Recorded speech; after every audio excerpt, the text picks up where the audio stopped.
Fear of crime is visceral, always has been, always will be. It is, therefore, a permanent political issue. Emotions around it coiled and sometimes crude. And by that I mean anecdotes and images in our mind understandably carry greater weight than statistics or trend lines. President Trump has thrown the National Guard and federal law enforcement at crime here in Washington, D.C. Lots of arrests have been made, even though records show only a slight numerical increase in the number of arrests over the arrests that police in D.C. were making before the armored vehicles arrived and federal dragnets commenced. Our review of charging documents and similar reviews conducted by the New York Times reveal arrests for some serious crimes. That's very much true. But many more arrests for traffic offenses, drinking liquor in public, or carrying a firearm without the proper D.C. permit. In fact, fewer than 10% of the cases involving federal agents, according to the New York Times, were for violent crimes or for property crimes. Yet the potency of hyping a crime wave and double hyping its sudden absence is, well, undeniable. The White House craves a clash with Democrats over fighting crime. The president said this afternoon other presidents never did what he's done or contemplates doing, militarizing policing in many parts of our country. He said D.C. was a test and that military deployments will come to Chicago and quite probably Baltimore and may return to Los Angeles, vociferous local objections notwithstanding. The president said he had limitless rights to impose order. What this means to the notion that cities and states have their own rights, their own jurisdiction, their own political legitimacy is anyone's guess. To be clear, federal crime task forces have worked with local police in our country for decades to fight crime. This is not that. This is a president deciding, as no president before has, where crime is bad, what constitutes a crime crisis, and then imposing a military crackdown for a duration of his own choosing. It leaves details like the kind of cases brought or the cost benefit of having the feds chase open container violations or those who run red lights. Well, those details are left for those people who compose footnotes that can be found inside, many years later, moldering history books. The president did make some other news today on the Space Force, tariffs, and a few other matters. For that, we turn to Nancy Cordes, as we so often do, with confidence at the White House. Nancy, great to see you this Monday afternoon. The president did talk about Space Force, tariffs, and crime nationally. Give us your summary.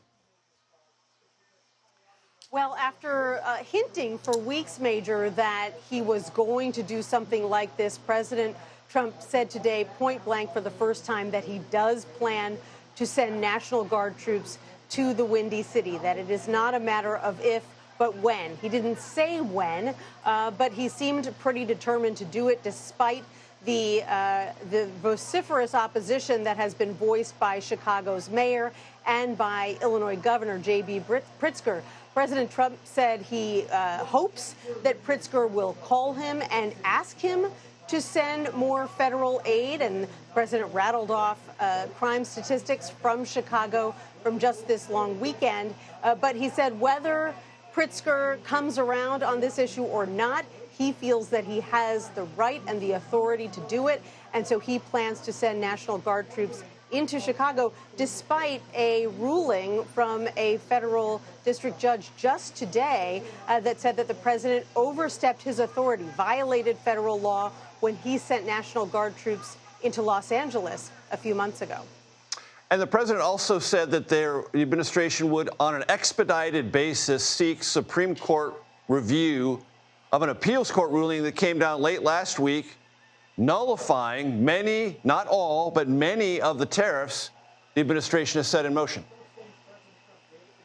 Right. And the White House is using fairly apocalyptic language to describe what would happen if the president's tariffs were to be blocked long term in any way. The president has said that it would destroy the economy and that it would be terrible not just for the U.S. but for the for global commerce.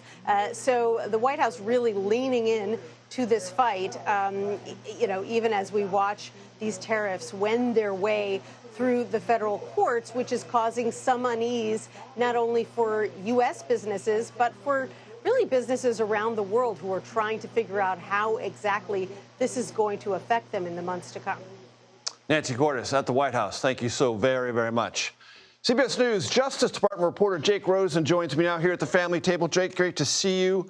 Let's talk about what the president said today, the plans for Chicago. What, if anything, do we know about what those plans actually are? As it stands right now, Major, our colleagues reported last week in the Immigration and Justice Department here at CBS that there is going to be increased federal immigration authorities present in Chicago starting this week and kicking up throughout. But again, as this is just the kicking off point of what they're going to do, what we saw and have continued to see in Los Angeles, what we've seen creep into Washington, D.C. after the federal takeover started. But what this opens the door for is the National Guard to potentially be called in, because we saw this in Los Angeles and we kind of have seen the reverse in Washington, D.C. But as immigration authorities have come in, protests come in. As protests come in, there are potential bad actors who, as we saw in Los Angeles, the easiest example was throwing bricks through truck windows. Damage easily hurts somebody driving, officers who do not deserve to be hurt in their line of work or hurt. Then that creates an emergency in the eyes of the White House. They are then given the opportunity to not just have these troops protect federal buildings, but then they are creeping into the mission, protecting the trucks that potentially are in, walking alongside. And that is what this judge in San Francisco ruled was wrong and illegal that the Trump administration did today. I want to play some sound from Face the Nation yesterday.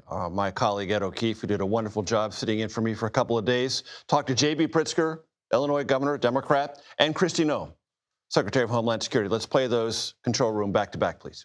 Notice he never talks about where the most violent crime is occurring, which is in red states.